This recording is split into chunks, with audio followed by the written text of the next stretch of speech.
Here's a question that gets to the heart of the danger Florida is facing right now.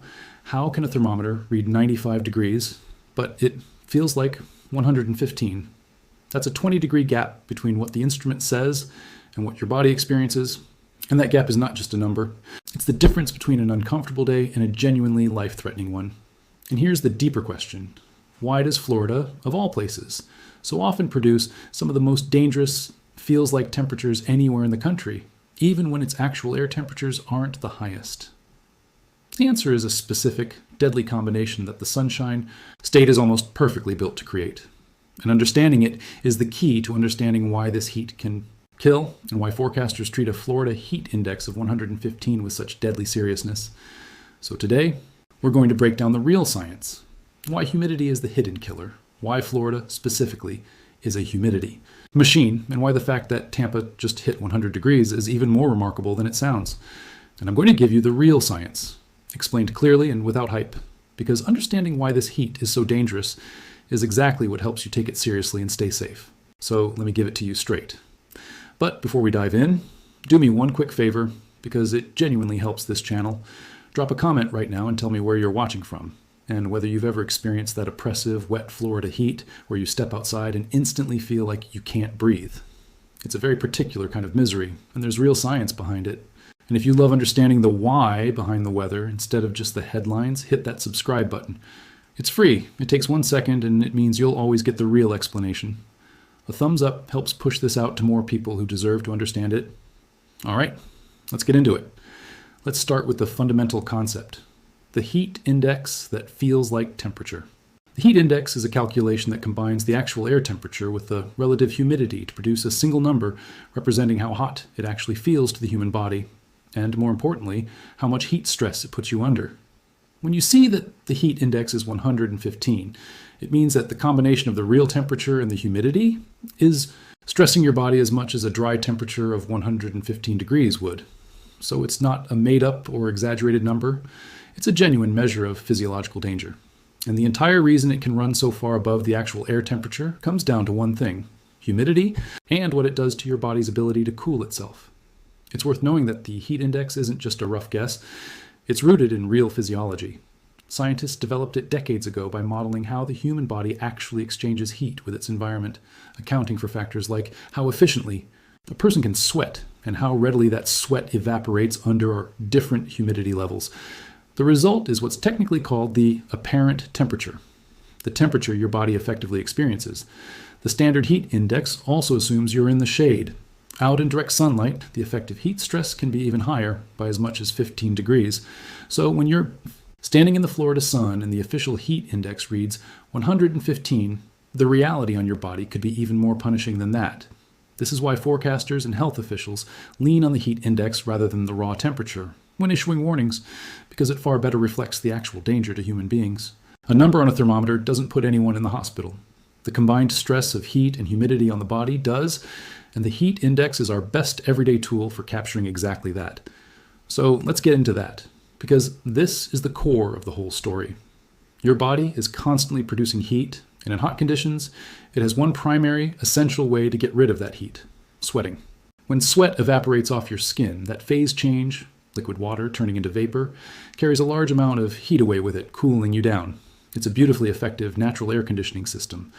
But, and here's the crucial catch-H, evaporation can only happen if the surrounding air has room to accept more moisture. And that's where humidity ruins everything. When the humidity is high, the air is already heavily loaded with water vapor. It's close to saturated. So when your sweat tries to evaporate, the saturated air simply won't take it. Your sweat just sits there on your skin, beading and dripping, accomplishing almost nothing. Your body's main cooling system has been effectively switched off, right at the moment you need it most. Your core temperature starts to climb, and that's when heat illness, heat exhaustion, and then potentially deadly heat stroke begins. This is why humid heat is so much more dangerous than dry heat, and it's a point worth really driving home because it's counterintuitive. People often assume the desert, with its blistering 110+ degree temperatures, must be the most dangerous heat environment. But in very dry air, your sweat evaporates almost instantly and efficiently, so your body can actually cool itself remarkably well, even at very high temperatures. In humid Florida, by contrast, a day that's only in the mid-90s can be far more physiologically dangerous. because the oppressive humidity cripples your ability to sweat effectively. The moisture in the air is the real enemy. So when you feel that thick, heavy, hard-to-breathe quality of Florida air on a hot day, you're not imagining it. You're feeling your body's cooling system struggling against a wall of water vapor. Scientists have an even more precise way of measuring this danger, called the wet bulb temperature. Without getting too technical, the wet bulb temperature essentially measures the lowest temperature you can cool something down to through evaporation alone, given the current humidity. It's a direct measure of how much cooling power the air can still provide. And here's the sobering part. There's a theoretical limit to what the human body can survive. When the wet bulb temperature climbs to around 95 degrees Fahrenheit, which requires a combination of high heat and very high humidity, the air can no longer cool your body at all, no matter what. At that point, even a perfectly healthy person sitting in the shade with unlimited water cannot survive for many hours because their body simply cannot shed the heat it produces. We rarely reach that absolute limit on Earth, but the closer conditions get to it, the more deadly they become. And humid subtropical regions like Florida are exactly the kinds of places that push toward the dangerous end of that scale. That's the deeper reason a humid 115-degree heat index is genuinely a threat to life. It's worth sitting with just how unforgiving that survivability limit is, because it reframes how we think about heat. We're used to thinking of temperature as something we can always tough out with enough water and shade. But the wet bulb limit reveals that this isn't true. There's a hard physical ceiling beyond which no amount of hydration, shade, or rest can save you, because the fundamental physics of evaporation simply stops working. Your body generates heat continuously just by being alive, and if the environment won't accept that heat, your core temperature rises inexorably toward the point of organ failure. Now, the good news is that Florida, even during an event like this, generally stays below that absolute lethal threshold. We're talking about dangerous conditions, not instantly fatal ones. But heat doesn't have to reach the theoretical maximum to kill. It just has to overwhelm a particular person's ability to cope, which happens at far lower levels for the elderly, the sick, the very young, and anyone exerting themselves. So while Florida isn't hitting the ultimate survivability wall, it is regularly reaching levels that are more than deadly. Enough for vulnerable people. And the humidity is precisely what pushes it there. Understanding that there's a real physical limit and that humid heat marches us toward it is what makes the danger click into place. So now the central question, why Florida? Why is this state such a reliable producer of extreme, humid, dangerous heat? And the answer is beautiful in its simplicity. Geography. Look at a map of Florida. It's a peninsula, a long finger of land jutting out into warm water, surrounded on three sides by ocean. To the west is the Gulf of Mexico, and to the east is the Atlantic. And in the summer, those surrounding waters are extraordinarily warm, often bathwater warm, in the 80s. Now, warm water evaporates readily, constantly pumping enormous amounts of water vapor into the air above it, and that warm, moisture-laden air flows over the Florida peninsula from all directions. The result is that Florida's air is almost perpetually saturated with humidity during the summer, some of the highest, most consistent humidity levels anywhere in the continental United States. Florida is, in effect, surrounded by a giant humidity generator on every side. So when the summer heat builds, it combines with that ever-present ocean-fed moisture to produce those brutal, sky-high heat index values. The very thing that makes Florida beautiful and tropical, all that warm surrounding water, is also exactly what makes its heat so oppressive and so dangerous. And this brings us to that remarkable Tampa record, which is far more scientifically interesting than it first appears. Tampa recently hit 100 degrees as an actual air temperature, the hottest reading since records began there in 1890, over a century and a quarter ago. Now, here's the fascinating part, and it seems almost backwards at first. You'd think a place as hot and humid as Florida would hit 100 degrees all the time, but it very rarely does. And the reason is, again, all that moisture and ocean. Influence. Here's the mechanism. When the sun pours energy onto a humid, water-rich environment, a large portion of that energy goes into evaporating water rather than directly heating the air. Evaporating water absorbs heat. That's why it cools you when you sweat. So all that moisture essentially soaks up solar energy that would otherwise raise the air temperature. On top of that, the sea breezes blowing in off the surrounding cool-ish water tend to moderate the afternoon temperatures. Together, these effects act like a natural lid, typically capping Florida's actual air temperature in the mid to upper 90s, even on brutally hot days. The heat mostly shows up as humidity and a high heat index, not as a sky-high thermometer reading. So for Tampa to actually punch through that lid and hit a full 100 degrees is genuinely exceptional. It means the atmospheric conditions had to be extreme enough to overwhelm all of that natural moderation. a powerful heat pattern, likely with some drier air aloft and a suppressed sea breeze, allowing the temperature to climb where it normally can't.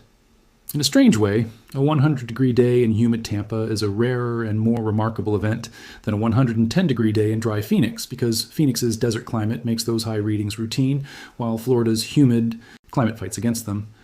So when you hear that Tampa broke a record that had stood since the 19th century, understand that it's not just trivia. It's a genuine signal of how unusually intense this particular heat event has been. So what's driving this extreme heat in the first place? The immediate culprit is a large dome of high pressure, the heat dome, parked over the region. The heat dome acts like a lid in the atmosphere. It causes air to sink and compress, which warms it, while suppressing the clouds and rain that would normally provide relief.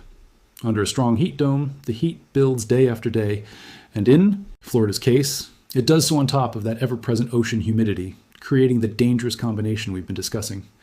And there's an additional factor worth noting: the temperature of the surrounding ocean waters themselves. When the Gulf and the Atlantic run especially warm, they pump even more moisture into the air and provide less of that cooling sea breeze relief, pushing the heat indices even higher. Warmer waters mean a more loaded, more humid, more dangerous atmosphere. So this event is really a combination of an atmospheric heat dome and the warm, moisture-rich environment that Florida's geography and warm seas provide. Now, let me connect this to one of the most dangerous and underappreciated aspects of humid heat: what happens at night. We focused on the daytime, but the humidity has a brutal effect after dark too, and it comes down to a concept called the dew point. The dew point is the temperature at which the air becomes saturated and moisture condenses. And importantly, the air. Temperature generally can't drop much below the dew point overnight. In humid Florida, the dew point is very high, often in the 70s. That means the nighttime low temperature is essentially propped up. It can't fall much below the mid to upper 70s or even low 80s, because the abundant water vapor in the air acts like a blanket, trapping heat and preventing the kind of cooling that drier climates enjoy after sunset. And this is genuinely dangerous, because your body relies on cooler nighttime hours to recover from the heat stress of the day.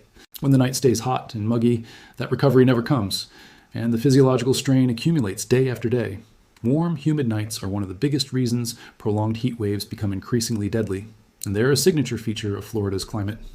Let me put this all in the broader context, briefly and honestly. Heat and humidity. Extremes like this are influenced by longer-term trends that scientists have been documenting. As the planet warms, the atmosphere can hold more water vapor. Warmer air simply has a greater capacity for moisture. And as ocean temperatures rise, including in the Gulf and Atlantic around Florida, they feed even more moisture and warmth into the coastal air. The consequence is that humid heat and those dangerous feels-like temperatures tend to become more intense and more frequent. This doesn't mean every hot day is unprecedented, and natural variability and specific weather patterns like this heat dome are always the immediate drivers of any single event. But the scientific consensus is that the background conditions are shifting toward hotter, more humid extremes, which raises the ceiling on how high these heat indices can climb. That's a trend worth understanding, because it means events like the one Florida is experiencing now, record-challenging heat with dangerous humidity, are exactly the kind we should expect to see more of. It's the deeper reason to take heat preparedness seriously, not just this week, but as an ongoing reality of life in a warming, moisture-rich subtropical state. So here's the honest bottom line, tying the whole science together. The reason Florida's heat is so deadly, the reason a 95-degree day can feel like 115 and genuinely threaten your life, comes down to humidity. That thick, ocean-fed moisture in the air cripples your body's ability to cool itself through sweating, turning even moderate temperatures into a serious physiological danger. And Florida, as a peninsula surrounded by warm seas, is essentially a machine for producing that dangerous humidity, which is why its heat indices soar even when its thermometers don't. The fact that Tampa broke a 130-year-old record by actually hitting 100 degrees tells you just how extreme this particular event is, because Florida's own humidity usually prevents exactly that. Understanding this science isn't just academy-see. It's what transforms "it's just a hot day" into "this is a genuine threat that I need to respect and prepare for." The heat index is high for a real physical reason. Your body truly is under that much strain, and knowing why is the first step to staying safe. I'm going to keep exploring all of it. The science of extreme heat, the patterns driving it, and everything that helps us understand and survive these dangerous events. If you want the calm, accurate explanations, instead of the internet doom machine, subscribe so you don't miss an update, because understanding the why is what makes all of this genuinely useful for keeping yourself safe. Hit that like button to help this reach more people sweating through this heat who deserve to understand it. And drop a comment. Where are you watching from? And have you ever felt that breathless, wet Florida heat? Tell me. I read every single one, and I'll see you in the next one. Stay cool out there, stay hydrated, respect the humidity, and take care of one another.